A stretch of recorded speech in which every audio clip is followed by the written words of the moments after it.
Pasok mo dito. Ito na yung door 1 na refer namin. Yan. Same time, ito yung in-adjust namin. Dati drywall yan, binigyan namin ng glass. Yan.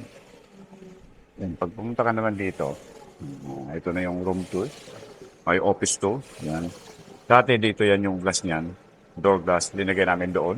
Yan. So ito kasi wala pa talaga yan.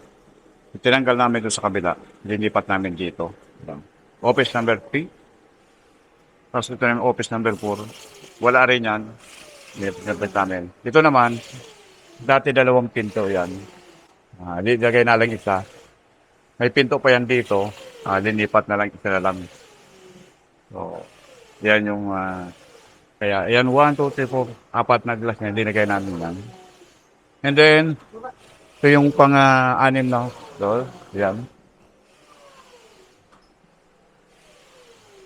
Ito yung pang-anim na door namin. Yan. So, ina-align pa. Yan. Bất ngờ ra